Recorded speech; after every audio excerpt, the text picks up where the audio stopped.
मंगलम भगवान वीरो मंगलम गौतमोघनी मंगलम कुंदकुंदारी जैन जीर्णोष्टमंगलम सर्वमंगलमांगल्यं सर्वकल्याणकारकं प्रदानं सर्वधर्माणां जैनं जयतु शासनं जैनं जयतु शासनं नमस्मे साराय शिवानुभूत्या च काश्यते चित्से भावाय भावाय सर्वे भावान्तरञ्चिते आत्मरूपयन्तं मयातीत याहि दुःखे भवसिन्धुतरो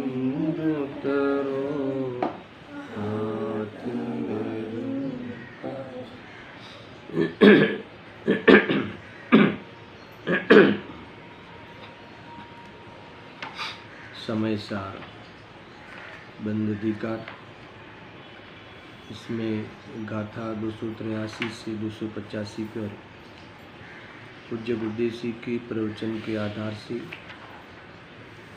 कुछ अंशों की चर्चा चल रही है। मूल बात ये है कि आत्मा अकारक है, रागादि का कर्ता नहीं है। अर्थात ये जो अप्रतिक्रमण अप्रत्याख्यान जो है, ऐसे जो भाव है, उसका कारण उसके दो भेद कहें, दो प्रकार कहें, द्रव्य रूप और भाव।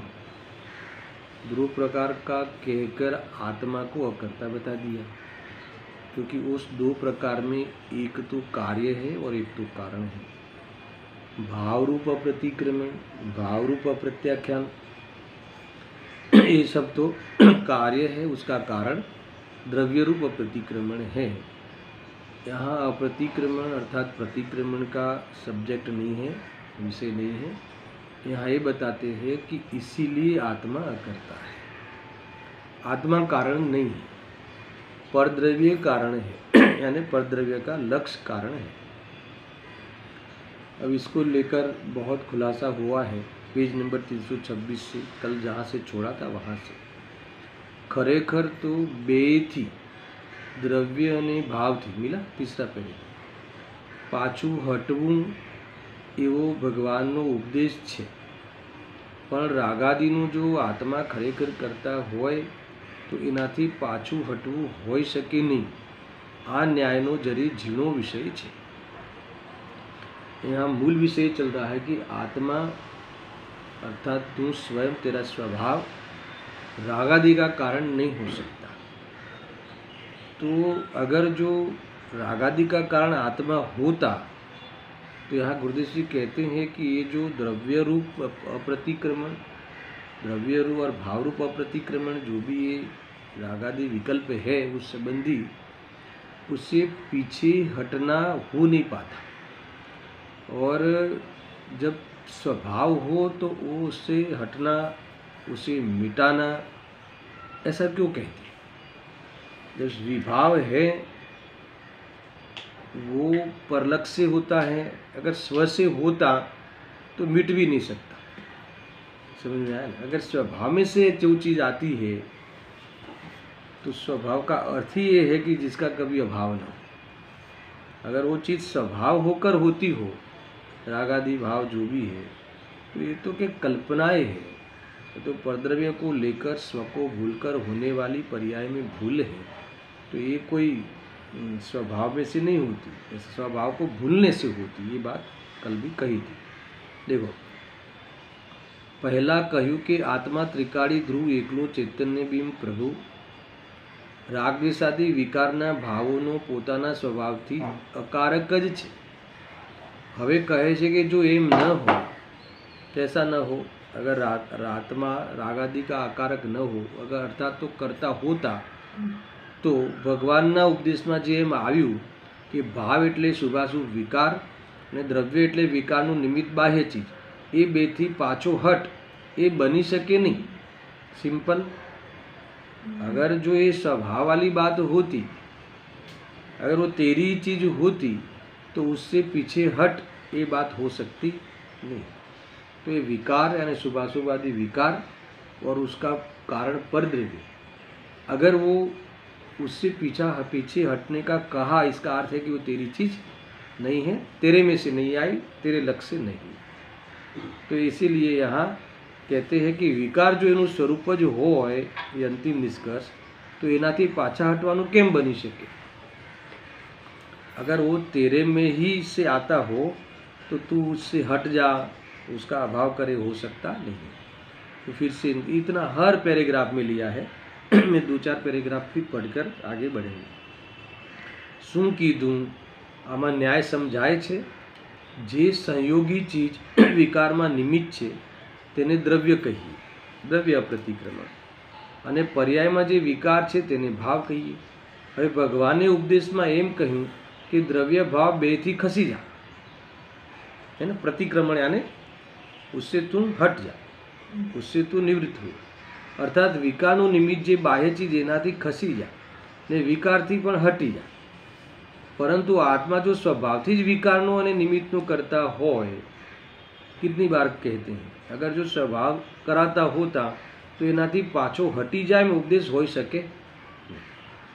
देखो, गेहूं में कंकर हो तो कंकर उसमें से निकाल कर तुम हटा दो, मगर वो कंकर भी गेहूं ही हो तो हटाने की बात कहाँ से आती? इसलिए कह रहे हैं कि वो स्वभाव में से नहीं आया, आत्मा आकारक है ना. परंतु आत्मा जो स्वभावથી જ વિકારનો અને નિમિત્તનો કરતા હોય તો એનાથી પાછો હટી જાય એમ ઉપદેશ હોઈ શકે નહીં.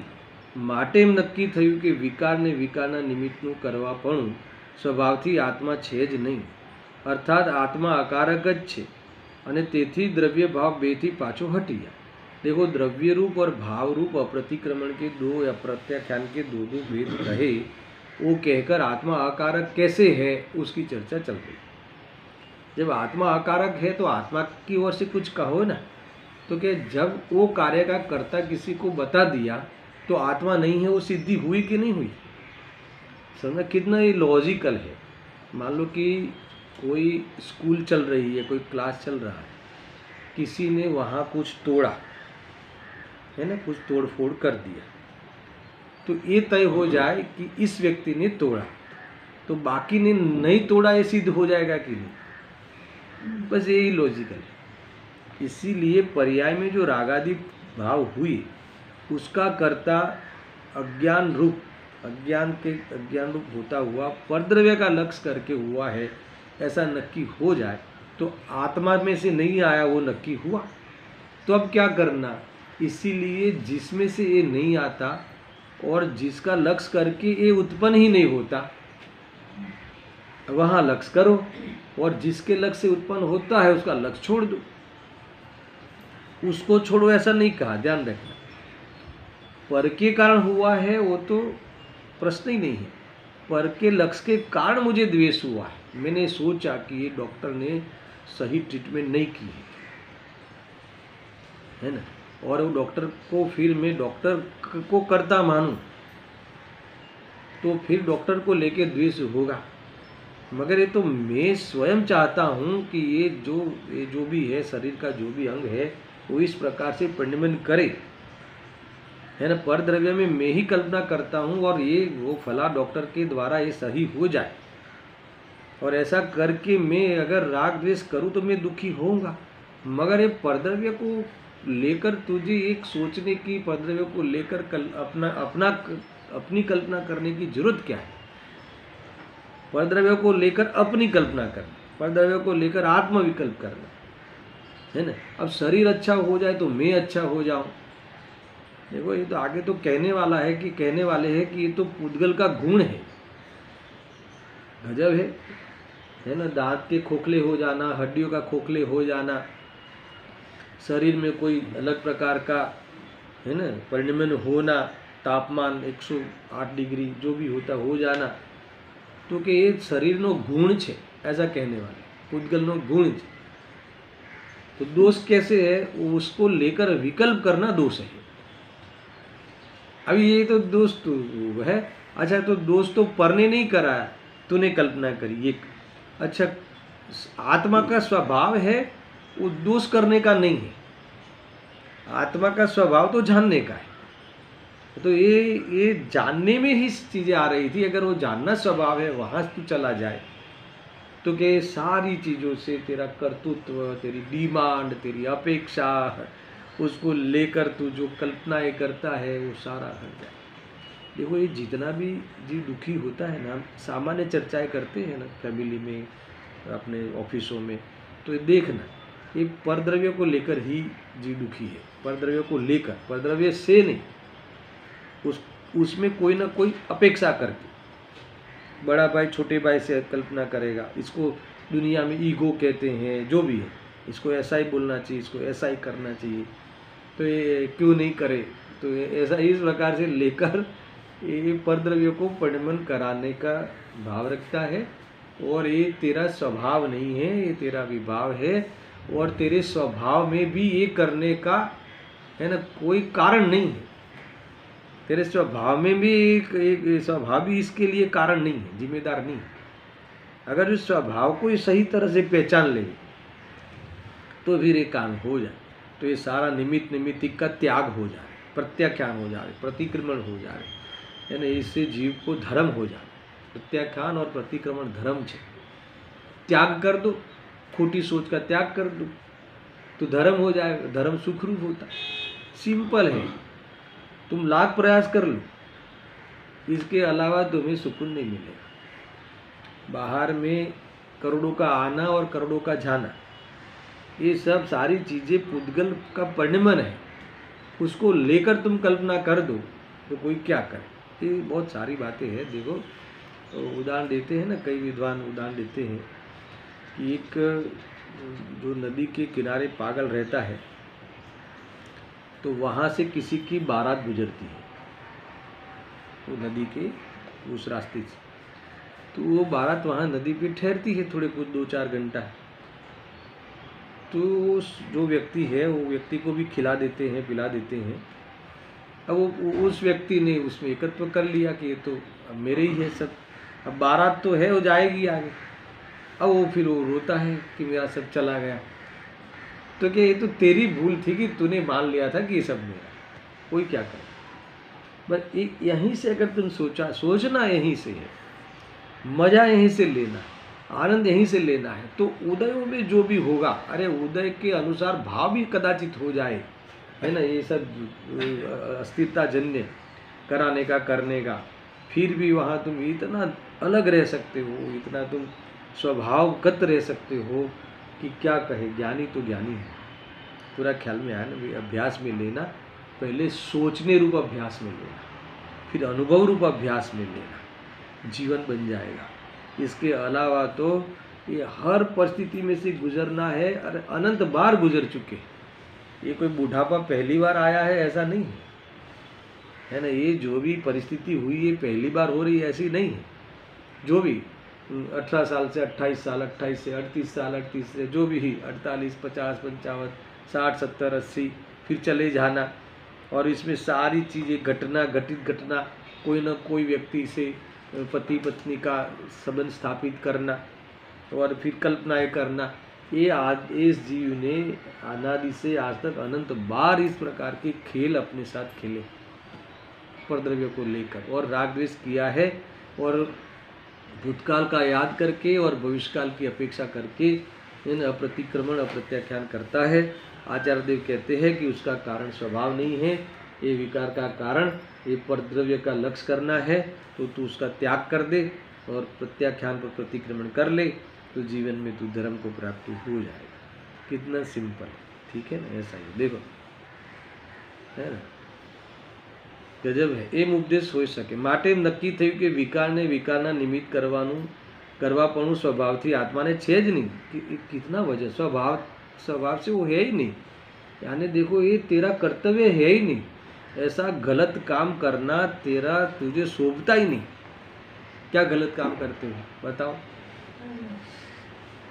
पता बेटा, ख्याल में क्या गलत काम करते हो?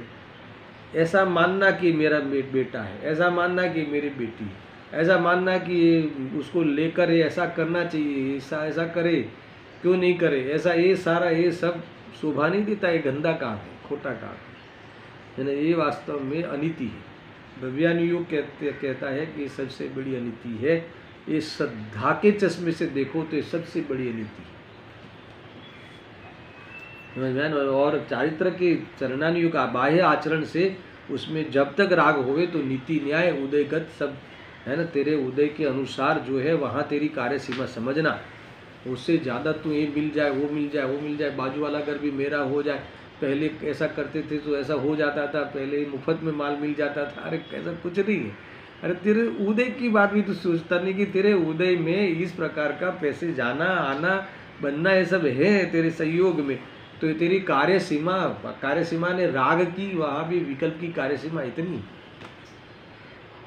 है कि नहीं तो दुनिया हर व्यक्ति सोचे कि मुझे ऐसे ही पत्नी मिले, ऐसा ही पति मिले, ऐसा ही पिता मिले, ऐसा ही घर मिले, ऐसा ही दुनिया मिले, कैसे संभव है? अरे उदय देखो, दुनिया भी समझती है कि हमें जो मिला है वो बराबर है, लौकिक दृष्टि से भी सोच लेती है बिना अभ्यास के।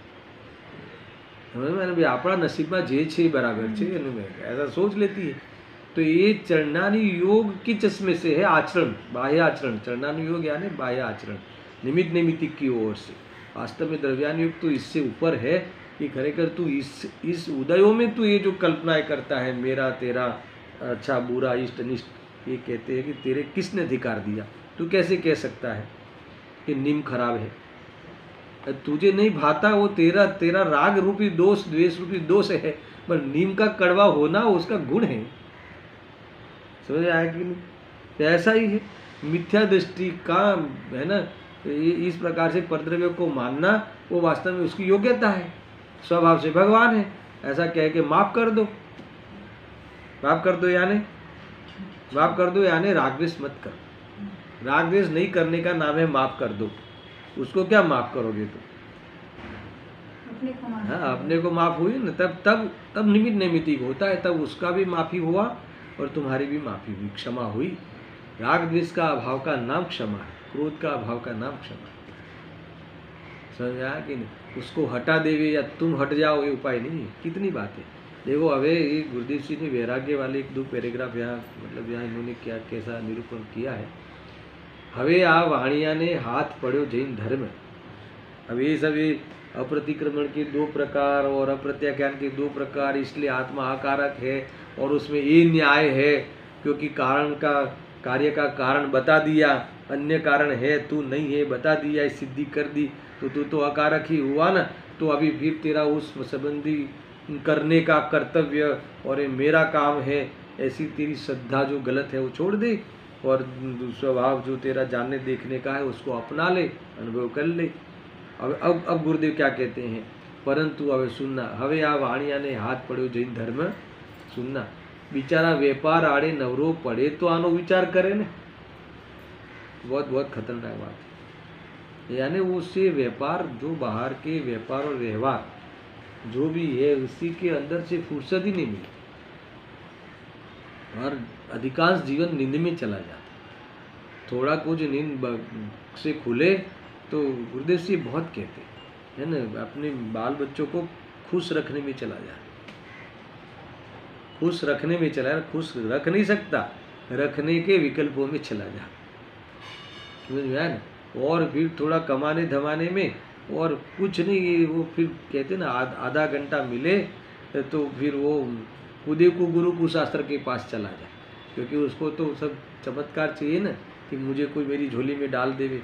तो ये खुदे को गुरु में भ्रम करने का बहुत है ना, भ्रम कराते हैं, तो वहाँ चला जीवन पूरा हो जाए, फिर मर जाए, अंत में रोए, अब मैंने कुछ नहीं किया, अब मैंने कुछ नहीं किया। सोचना है बातों को,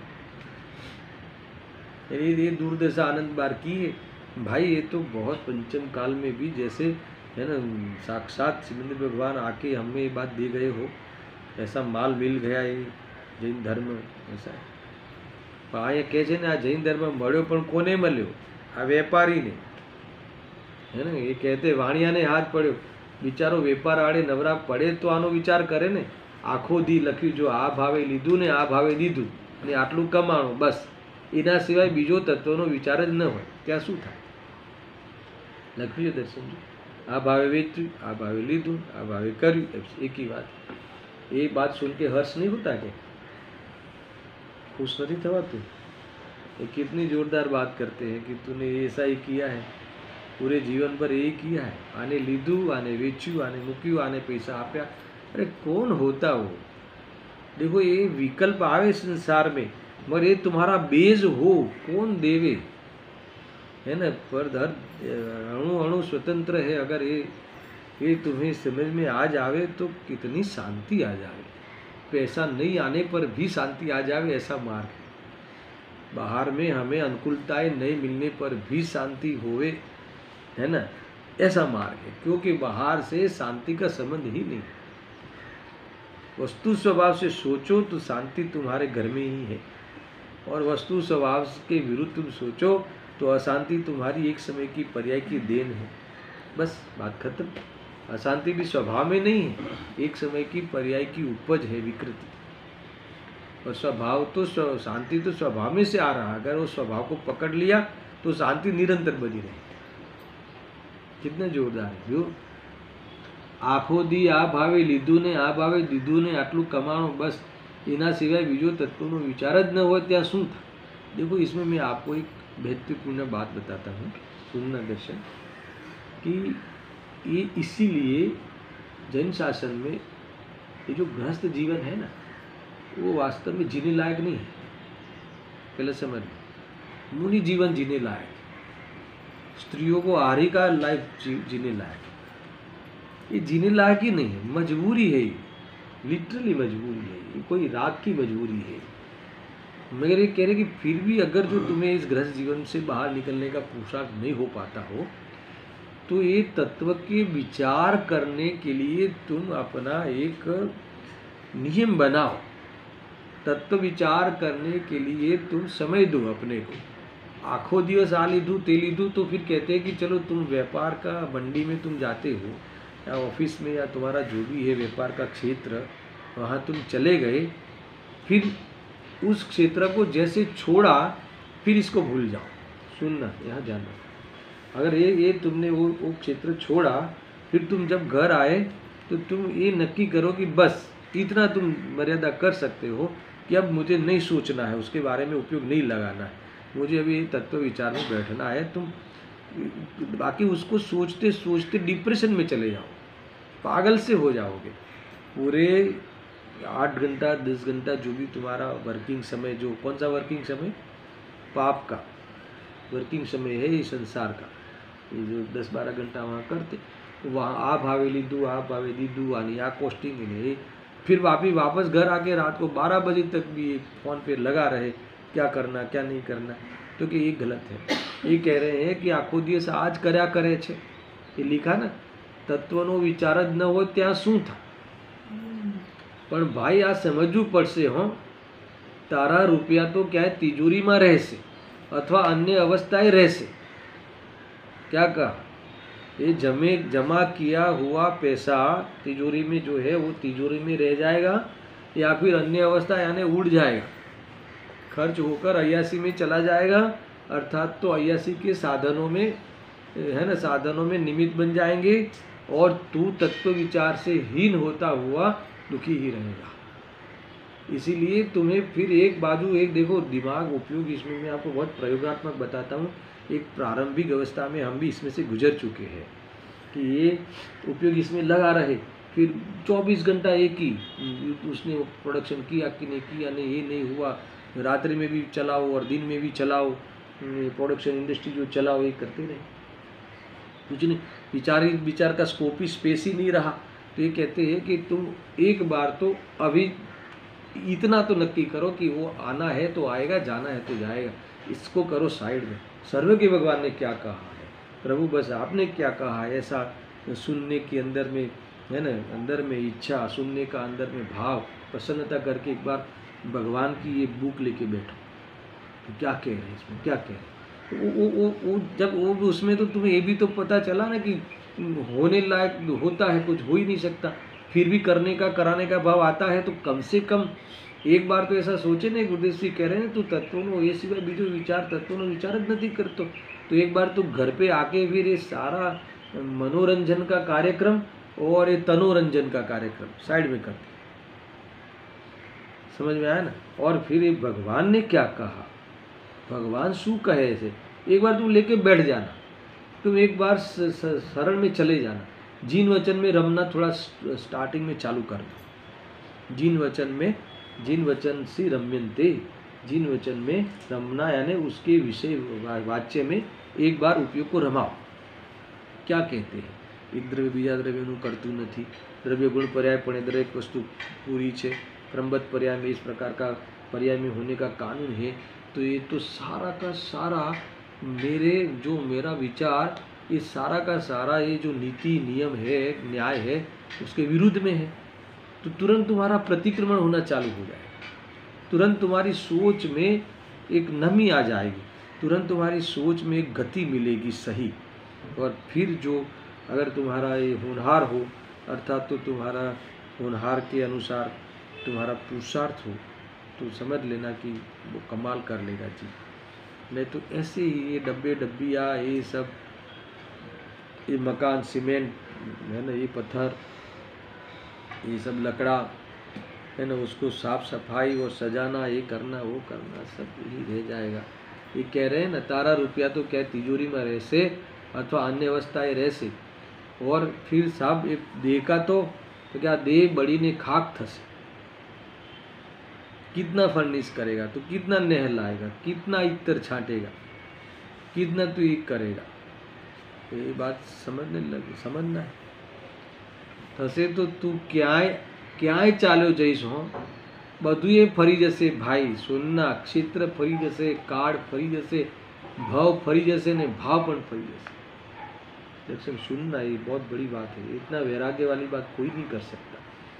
यानी जिस क्षेत्र को लेके है ना, जिस समय को लेके, जिस भाव को लेके, जिस भाव को लेके हम लड़ते हैं, है ना, नहीं आओ भाव तू केम करे, अरे ये सब फिर जाएगा, ये क्षणिक है। इस क्षेत्र को लेके है ना, ये हमारा, ये तुम्हारा, अरे ये सब फरी जैसे, क्षण भी नहीं लगेगी, एक क्षण भी नहीं लगेगी। चालो जईस तू, क्या कि शरीर बड़ी ने खाक थी जैसे ने, तू क्या है चालो जईस। तू जिस क्षेत्र पे अधिकार जमाता है और तू उसको लेकर कितना झगड़ा करता है, उसको लेकर उस मैनेजर के साथ, उस वर्कर के साथ, है ना, उस कारीगर के साथ, उस मिस्त्री के साथ, है ना, उस बिल्डर्स के साथ लड़ो, फरी जैसे। अरे उस परमाणु का अपना स्वतंत्र परिणमन है, तू इतना एक कह रहे कि तत्व विचार तो कर एक बार, तो इतना तो पूरे दिन भर तेरे दिमाग में, दिलो दिमाग में यही छाया रहता है, ये विकारों का उपज करने वाला पर लक्ष्य। तो एक बार तो देखो, यहाँ तो जिनवाणी को भी पर लक्ष्य कह देंगे जब ऊंची बात आएगी, तो जब स्वरूप में जाने की बात आएगी तो जिनवाणी भी तो पर है, समझ में आया ना। तो जिनवाणी ने अपनी बात बता दी, अपनी हमने मान ली और बस तो सब निवृत्त हो गए। मगर ये सुनना, संकेत ये सुन, एक बार सब देखो, ये आप सुनते हो अच्छी बात है, जितने भी लोग सुन रहे हैं आप लोग भी सुनते हो अच्छी बात है, मगर अपना स्वयं स्वतंत्र एक ग्रंथ को लेकर स्वाध्याय प्रारंभ होना चाहिए दिन भर में, क्योंकि तुम खुद चाहते हो कि भगवान मुझे क्या कहते हैं, ये बात मुझे समझनी चाहिए, सुननी चाहिए, नहीं तो ये सारा रोते रोते जीवन निकल जाएगा, रोते रोते, सोते सोते और रोते रोते। रात्रि में सो जाना और दिन में रोना, रोने के अलावा क्या करते, मैंने आज जुइए, मैंने आज जुइए, मैंने आज, रोना ही है ना, भीख मांगना रोना ही तो होता है, समझो। यहाँ बहुत बढ़िया देखो, मैंने इसलिए इस पैराग्राफ को लिया, वैसे विषय से हटकर होने पर भी ये विषय उतरे, इसके लिए भूमिका है। विचार तो कर तू, तिजोरी में पैसा छे त्या रही जैसे, अन्य अवस्थाएं रहसे, शरीर तो के बड़ी ने खाक थी जैसे, कितनी बार ऊपर नीचे करेगा तू हाथ पैर, क्या करेगा, नहीं ये कसरत वो कसरत, कितनी बार। मैं नहीं कह रहा कि गृहस्थ जीवन में विकल्प नहीं आएंगे, पर तत्व विचार के लिए कोई आयोजन है कि नहीं? आत्मा के लिए ये सब जो कर रहे हैं वो शरीर को लेकर हो रहा है, और वो भी शरीर के लिए मैं नहीं कह रहा हूँ, शरीर को अपना मान कर रहा है। एक बार तो क्या रहस्य है दुनिया में, क्या चीज है ये मोक्ष में जीव अनंत बैठे हैं, तो क्यों बैठे हैं, कैसे बैठे हैं, कैसे गए, कौन सी ट्रेन से गए, कौन सी फ्लाइट से गए, वो तो सोचो एक बार। अनंत अनंत जीव सिद्ध बन के आज आनंद ले रहे हैं, हमारे तुम्हारे जैसे थे पहले, भूल करते थे तो कैसे गए, एक बार तत्व विचार तो कर। सुन में आ रहा कुछ?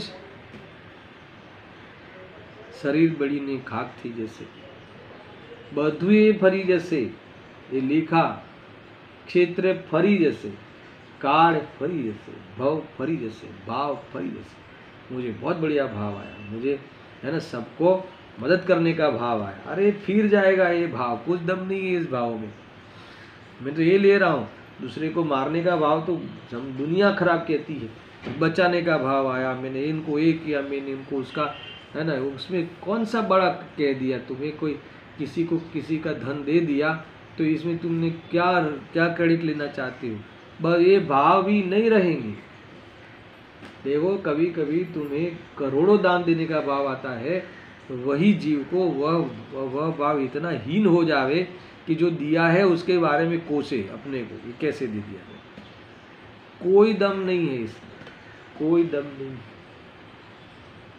एक पत्नी पे कभी कभी बहुत प्रेम आवे, कभी कभी उसको लेकर द्वेष करे, तो कौन सा नहीं, बहुत प्रेम छे, बहुत प्रेम छे, अब द्वेष करे। भाव फरी जैसे, भव फरी जैसे, संयोग फरी जैसे, બધું ફરી જશે નો अर्थ કે नहीं रहेगा, सब क्षणिक है, तेरा है नहीं ना भगवान, तू क्या जઈશ? અહીં તો મોટો કરોડપતિ શેઠ હોય ને મરીને અરર વાંદરીને કૂતરીને પેટે જાય, શું થાય? समझ में आया कि नहीं? है ना, ये जो चक्रवर्ती शुभम आदि है ना, ये यहाँ पे वो रत्न के पलंग पे सोते थे, नरक में जाके उठे सीधे शुभम। हुआ कि नहीं हुआ? इतिहास गवाह है। क्या लगाव होना, क्या कुछ नहीं। अरे ये तो ऐसी चीजें हैं कि सुनने वाले एक साथ दीक्षा ले लेंगे, सारा का सारा घर, चलो ये काम का नहीं है, सब मिलके भगवान ने जो कहा है उस मार्ग को ग्रहण कर, क्या दर्द है। हुआ ना ऐसे, ये भी तो इतिहास गवाह है। पूरा का पूरा घर, पूरा का पूरा राज्य, राजा ने सोचा है, सही सोचा है, खुद सोचे और सबके सब साथ में फिर दीक्षा लेंगे। क्या मजा का माहौल, कैसा जबरदस्त। समझ में आया कि नहीं? अभी भी देखो वैराग्य तो ऐसा होता है ना, कई आता है ना पेपर में, यदि वो दीक्षा ही नहीं है, ये जो कई सितंबर पक्ष में पूरे घर के घर दीक्षा ले लेते, मगर ये कहीं ना कहीं इनको इस संसार में रहने लायक नहीं है, है ना, ये बात कहीं ना कहीं है ना, बात आई नहीं। ऐसा है, हमारे पास तो कहाँ रहने लायक है वो माल है, हम तो जहाँ रहने लायक है वहाँ चले जाने का नाम दीक्षा है। स्वरूप में वितरागता, राग द्वेष रहित जीवन जीने में जो आनंद है, तो कल्पना कर, राग द्वेष हो ही नहीं। जैसे अनेक पदार्थ, बिल्डिंग दिख रही है, सारे बगीचे दिख रहे, सब बैठे बैठे, हमें उससे संबंधी विकल्प ही नहीं है। तो ऐसा इस घर के को लेकर, ऐसा इस शरीर को लेकर, सबके साथ अगर कोई विकल्प ही नहीं रहे, तो एक इमेजिन करो कि क्या निर्विकल्प दशा कैसी हो। क्यों ऐसा करे? इसलिए ऐसा करे कि तेरे विकल्प का क्या कीमत है, तेरे विकल्प के अनुसार कुछ होता है। छोड़ने का भी वजह देते हैं, विकल्प छोड़ने की वजह देते हैं। ऐसा नहीं कि विकल्प छोड़ दे। क्यों छोड़े साहब विकल्प? कि तेरे विकल्प करके तूने क्या प्याल पा लिया? तेरे विकल्प के अनुसार तेरा बेटा तेरा हुआ क्या? तेरे विकल्प के अनुसार तेरे बेटे में परिणाम हुआ क्या? नहीं होता। तो विकल्प में विकल्प होते हैं, आकुलता होती है, पर द्रव्य का परिणाम नहीं होता। और ये सब विकल्प परलक्ष से होता है। स्वभाव को अगर देखे, द्रव्य गुण पर्याय रूप स्वभाव, उत्पाद वे द्रव्यात्मक रूप स्वभाव, अर्थात तो चैतन्य स्वरूप स्वभाव, जानन देखन स्वभाव, ये हर ओर से तू स्वभाव का परिचय कर और देख ले, फिर तेरे विकल्प की ऐसी की तैसी हो जाएगी, दूरदानी हो जाएगी विकल्प की। कर विकल्प कि अपेक्षा ही नहीं रहेगी कि विकल्प हुआ, पर विकल्प के अनुसार हो गए इसकी अपेक्षा ही नहीं रहेगी, तो विकल्प में भी वो ताकत नहीं रहेगी कि तेरे को बंद करे अनंत। समझ में आया कुछ? क्या वैराग्य की बात कही है, देखो कहा जोरदार। मोटो करोड़पति सेठ होय ने मरी ने हरर वांदरी ने कुतरी ने पेटे जाए सुन। ज्ञानी ने कहा है भाई सुनने बराबर, मांस दारूનું સેવન હોય નહીં, है ना, ये जैन है, मांस दारू तो लेता ही नहीं है, એટલે નરકે તો ન જાય, પણ માયા કપટને આડોડાય ઘણી હોય, जीव स्वस्थ नहीं रहता। सुनो मायाचारी, सुनो समझ आया कि नहीं, बहुत मायाचारी।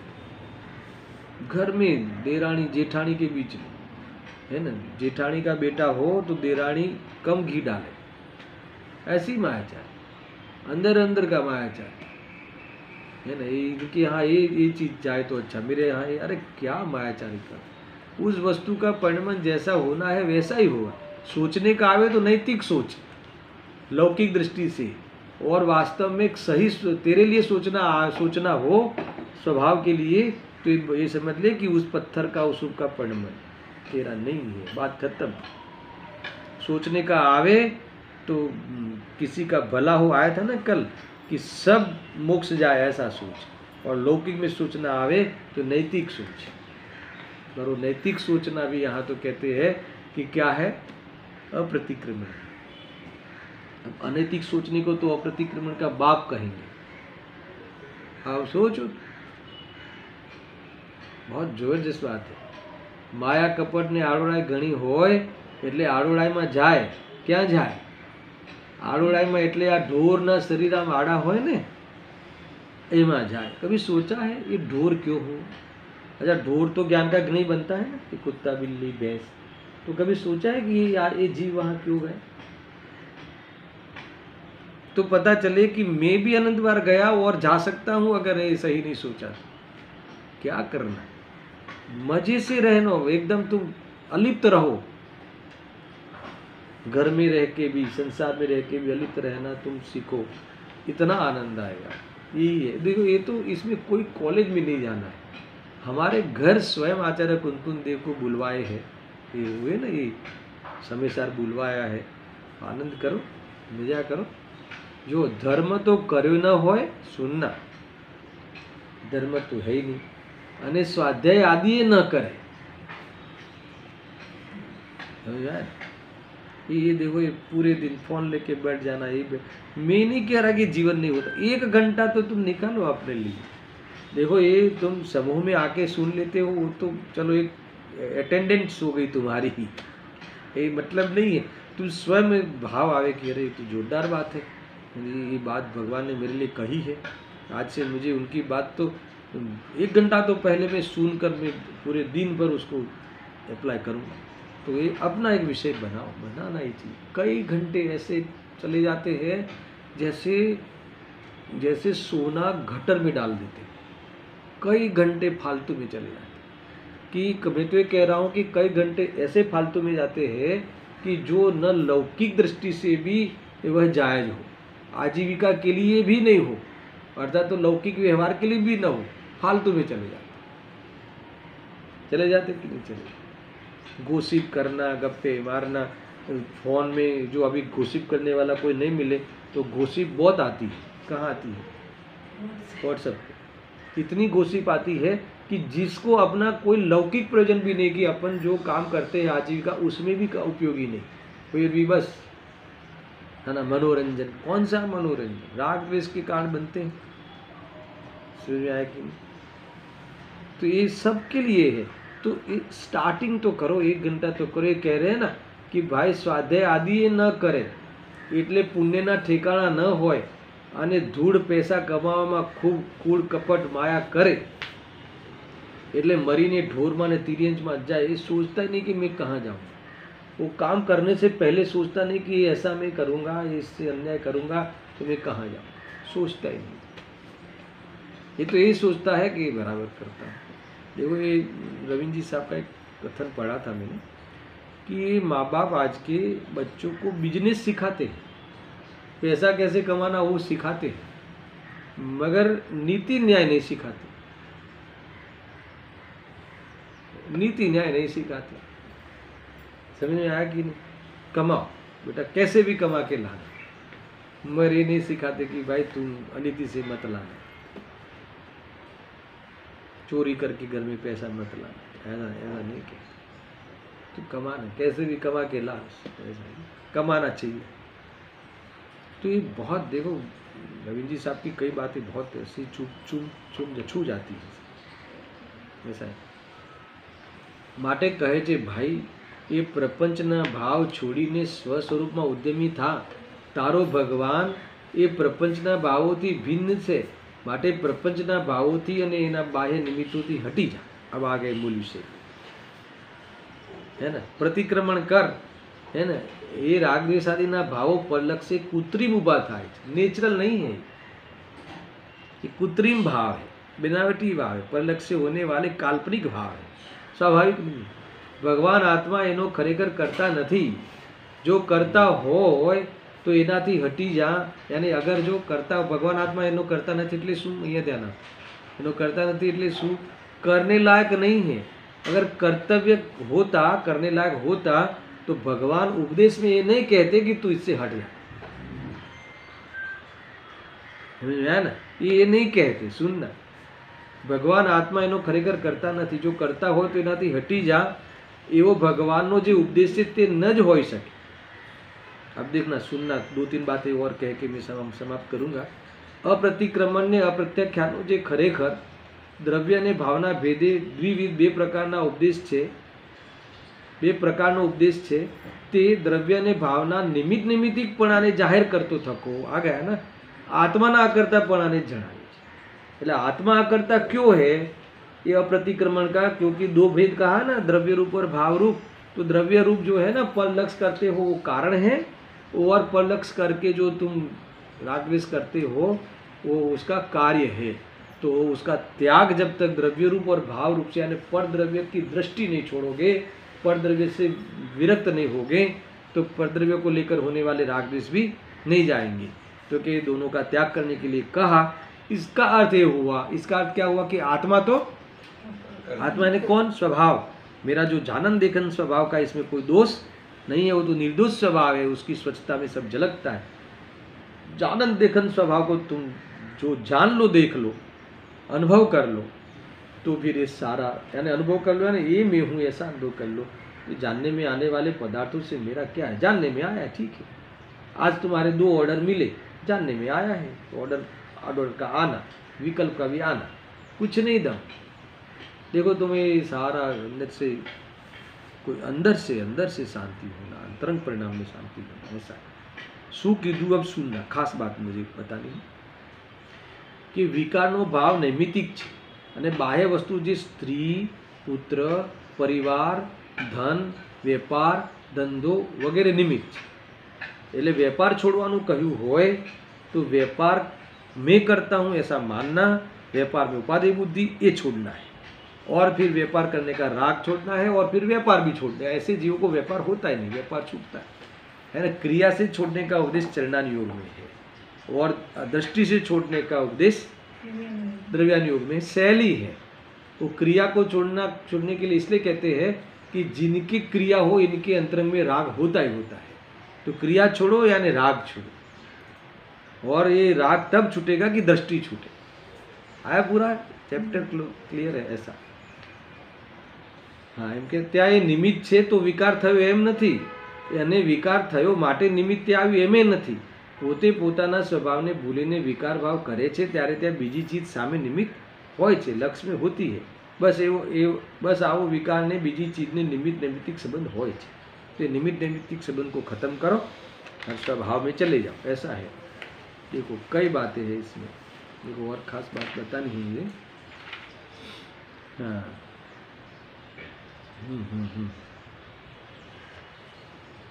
Page number 328। અહીં દ્રવ્યથી બાહ્ય નિમિત્તથી હટવાનું કહે છે, કારણ કે એના તરફનું એને લક્ષ છોડવાનું છે। બાહ્ય નિમિત્તથી હટી જા, એનો અર્થ એમ કે નિમિત્તનું લક્ષ છોડી દે, ક્લિયર? तो तारो भाव विकार पण छूटी जैसे। पर द्रव्य में कुछ न कुछ कल्पना करना छोड़ दे, लक्ष्य छोड़ दे, इसका अर्थ। તું તારા જ્ઞાતા દ્રષ્ટા સભામાં આવીશ? લ્યો, આનું નામ ધર્મ અને પરિક્રમણ છે, આનું નામ પ્રતિક્રમણ છે. આવો ઉપદેશ દ્રવ્ય અને ભાવના નિમિત્ત નૈમિતિકપણાને જાહેર કરતો થકો આત્માના અકર્તા સ્વભાવને જણાવે છે. ऐसा है. देखो, અપ્રતિક્રમણ અને અપ્રત્યાખ્યાન બંને બે પ્રકારના છે. એ તો એક દ્રવ્યનું એટલે પરદ્રવ્યનું લક્ષ અને બીજું ભાવનું એટલે પરદ્રવ્યના લક્ષે થતા વિકારનું. આવું બેપણું એની પર્યાયમાં છે, પર્યાયના સંબંધમાં છે, પણ વસ્તુના સ્વભાવમાં નથી. તેથી પર્યાયમાં છે એનો ત્યાગ કરાવ્યો છે, કેમ કે આ ત્યાગ થઈ શકે છે. જો स्वभाव हो तो त्याग થઈ શકે नहीं. हर पैराग्राफ में लिखा है, मुझे ये बताना है. और कहीं जगह पे तो ये लिखा, देखो ये देखो सेकंड लास्ट पैराग्राफ. आहा हा, સર્વજ્ઞ પરમેશ્વર ત્રિલોકીનાથ પરમાત્મા એમ કહે છે કે તું અકારક છો ને પ્રભુ, જેવો હું છું તેવો તું અંદર આત્મા છો ને નાથ. હું જેમ જગતનો જાણનાર દેખનાર છું તેમ તું પણ જગતનું જાણનાર દેખનાર છું. ક્લિયર? આહા, આ પુણ્ય અને પાપનું લક્ષ જાય એ તો તારો અકૃત્રિમ સ્વભાવ નથી, એ તો તેરા સ્વભાવ નહીં है, वो कृत्रिम है, बनावट है. आहा, तो परलक्ष में जाए ने विकार करे ये का तारू स्वरूप है, ये अच्छी बात है. पर का लक्ष्य करना सही है कि ना? भगवान तू एनाथी भिन्न निराड़ी चीज छो. सुन आप क्या कहते? आहा, तने अमारू लक्ष्य था ये पण क्या लिखा? ये पण अप्रतिक्रमण है, अप्रत्याख्यान है. केम के अमे परद्रव्य छीए અને પરદ્રવ્યના લક્ષ્ય રાગ જ થાય છે. માટે પરદ્રવ્યના લક્ષ્યથી ને રાગથી હટી જા. લ્યો, હવે આવો ઉપદેશ અને આવો માર્ગ બીજે ક્યાંય છે નહીં. कुल मिला के गुरुदेव श्री ने कई बार लिखा है, मैंने तो बीच बीच के पैराग्राफ लिख कहा कि तुम ये जो अप्रतिक्रमण और अप्रत्याख्यान दो प्रकार का कहकर आत्मा आकारक है. यानी देखो, आत्मा का इसमें कोई भी स्वभाव, आत्मा यानी स्वभाव का स्वभाव इसमें कोई भी प्रकार से कारण नहीं बना है. स्वभाव को भूलना कारण बना है, अथवा तो विभाव को स्वभाव मानना, ये भूल तेरा इसमें कारण बना है. तो तू स्वभाव को जान ले, जानन लेकिन स्वभाव की दृष्टि कर ले, और ये सारा द्रव्य प्रतिक्रमण और द्रव्य भाव प्रतिक्रमण आदि का त्याग कर दे. ये त्याग हो सकता है. क्यों? क्योंकि पर्याय में होने वाला एक समय की भूल में होने वाला ये परिणाम है, ये हो सकता है. और स्वभाव त्रिकाल है, उसकी दृष्टि भी अनंत कईयों ने की है. तू कर ले, कर सकता है विज्ञान के बल से. इस प्रकार से ये सारी चर्चा आई है. इसके बाद अब यही बात को और दृढ़ करने के लिए 286 और 287 साथ में लिखी है गाथा. ये अंतिम गाथा है दो, किसकी? बंध अधिकार. इसमें इसी बात को दृढ़ करने के लिए उदाहरण दिया है ना, अध्यय कर्म और उद्देश्य का हार. इसमें भी ऐसा लगे कि इसका क्या कनेक्शन है, वो भी कल विशेष चर्चा होगी कि अध्यय कर्म और उद्देश्य कर्म ये भी नैमित्तिक है मुनि के लिए. अगर जो वो करता है ऐसा नैमित्तिक भाव, तो निमित्त की दृष्टि है, अर्थात दोष है. मगर आत्मा तो अकारक है, वहाँ भी आत्मा अकारक की सिद्धि करनी है. यानी निमित्त नैमित्तिक को छोड़ो, निमित्त नैमित्तिक वाले प्रसंग में उपादान रूप की दृष्टि छोड़ो और उसका लक्ष्य छोड़ो और आत्मा में रहकर आनंद करो. ऐसी बात कहने वाले हैं. इसके बाद आचार्य जयसेन देव ने अपनी तरफ से दो गाथाएं एक प्रकार से वही की वही लिखी है अलग से, वो भी देखेंगे. और समापन तो आचार्य अमरचंद्र देव के कलशों के द्वारा हुआ है, 2 कलश के द्वारा. यानी इतना 2-4 दिन का भी बंध अधिकार का हमारे पास ये विषय वस्तु है, उसकी चर्चा हम कल करें. सहजानंदी शुद्ध स्वरूप अविनाशी आत्मस्वरूप.